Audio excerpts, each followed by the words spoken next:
Welcome to the Karizma Speaks podcast. Karizma delves deep into the heart of the controversy, uncovering truths and voicing opinions on provocative topics, fair use commentary, analytical insights, and a search for justice. This isn't for the faint of heart. Viewer discretion is strongly advised. The exposing continues right here on Karizma Speaks. Law enforcement agency from the troopers. So everything regarding the body of my aunt is coming from... That would be forensics. You would have to contact forensics. Okay, so I was given the wrong information. I was told to contact Dr. John Jimigan. Dr. Jernigan is the coroner. We do the death certificates. Oh, okay. We don't do the autopsies. That comes from forensics. Okay. Thank you for that information. And as Do far you want as... their number? Yeah, please. It's 334.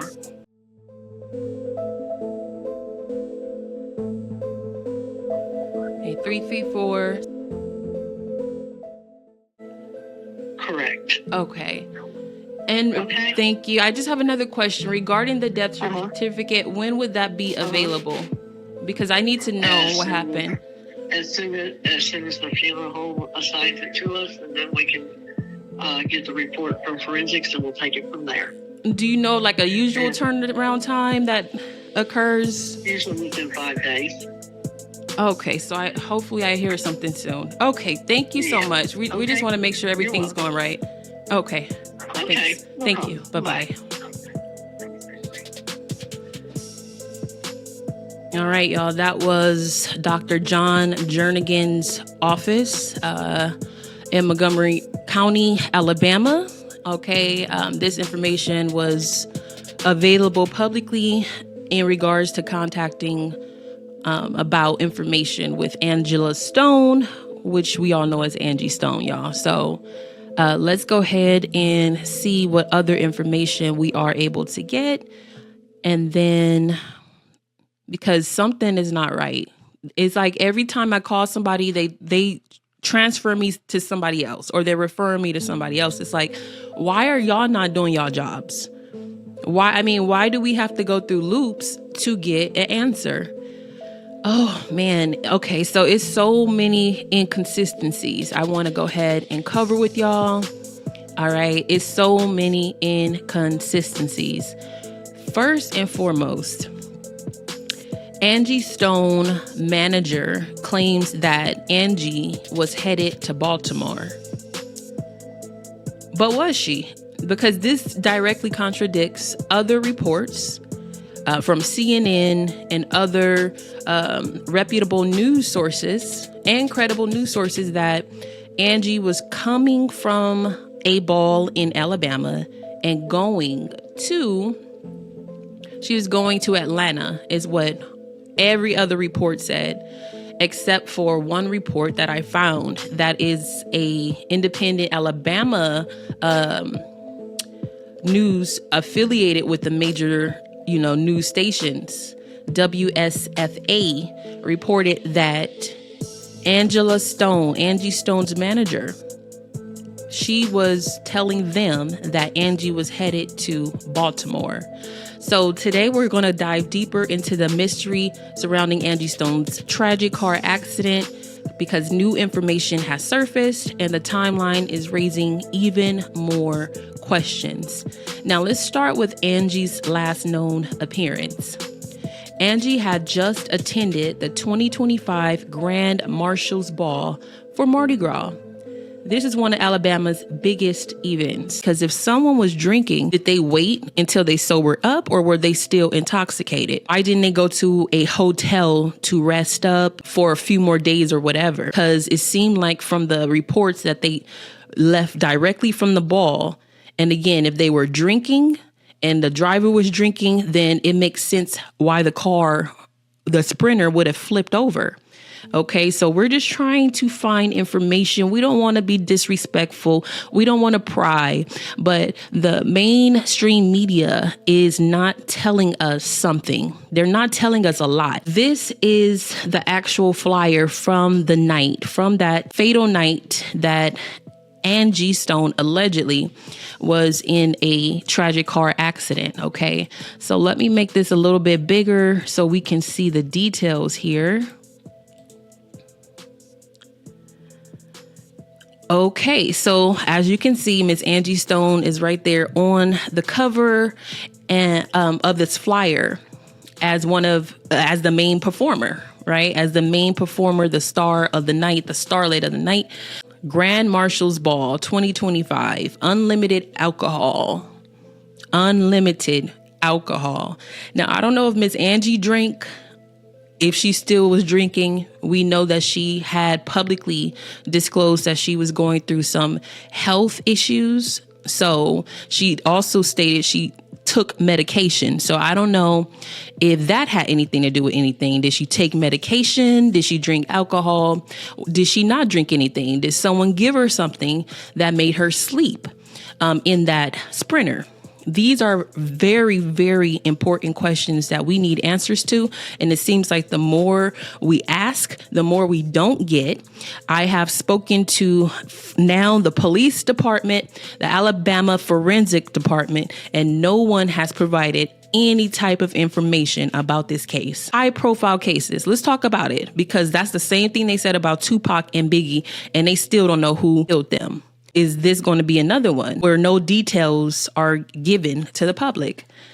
And we need answers. We're demanding answers. This is very suspicious. We definitely want an investigation, and we want it done right. The mainstream media cannot be trusted a lot of the times because they are affiliated with Universal Music Group. Universal Music Group got a chokehold on the entertainment industry, and that's including the media outlets. A lot of these media outlets allegedly are paid under the table to report the same news. That's why you see the same stuff being reported, and you haven't heard about a lot of stories until you go to YouTube to find new content. That's why y'all are here. The mainstream media is not enough. We need the voices of the people, the voices of the public to speak out and demand justice, especially for Black women and men. There has been conflicting crash reports. Originally, the Alabama Law Enforcement Agency, ALEA, reported the crash happened just before 7 a.m. However, they later corrected the time to 4:25 a.m. This raises major questions. Why was the initial time wrong by nearly 3 hours? Who provided the 7 a.m. report, and was this an intentional misdirection? What happened between 4:25 a.m. and 7 a.m.? That is crazy. The 6-hour gap. Here's another concerning detail.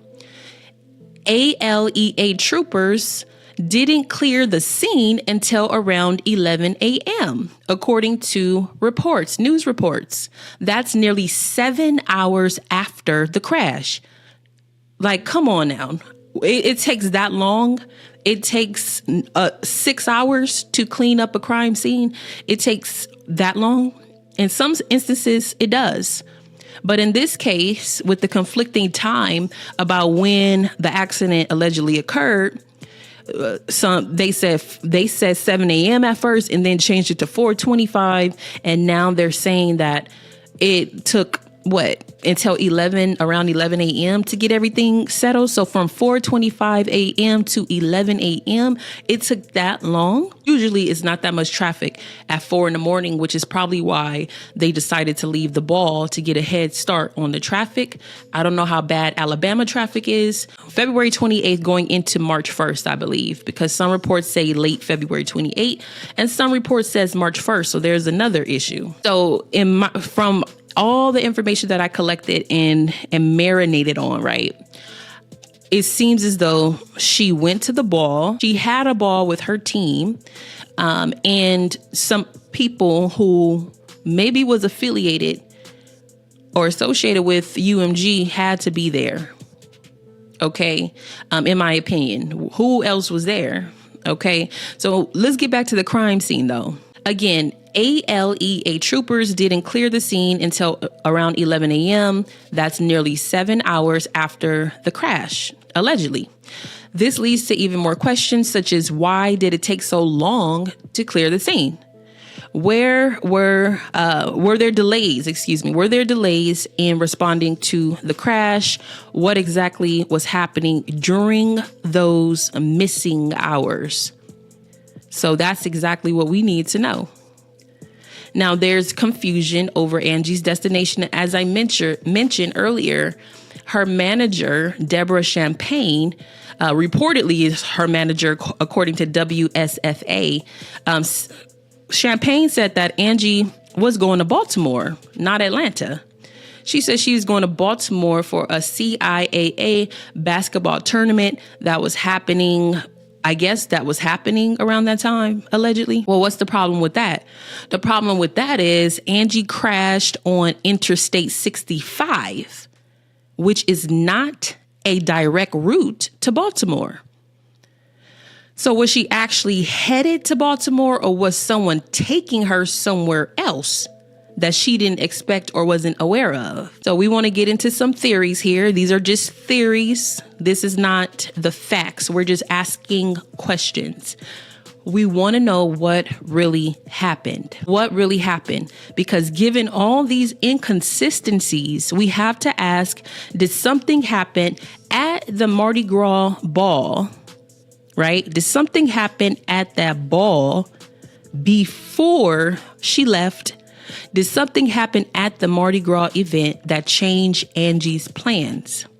Was there an undocumented stop or a detour before the crash? Could there have been foul play, a setup, or something more? So this case is filled with contradictions, missing details, and suspicious gaps in the time period. And as more information comes out, we need to keep asking the right questions. So I want to know, what do you think happened between 4:25 a.m. and 7 a.m.? Do you believe that Angie was actually going to Baltimore, or was she going to Atlanta? Drop a comment and let me know your thoughts, and we're going to continue to investigate this. I have way more details and way more information for y'all. All right. So we're going to continue to dig deeper in this. So go ahead and share your thoughts, and I will see you on the next Karizma Speaks YouTube channel episode and the Karizma Speaks podcast. Appreciate y'all. Peace.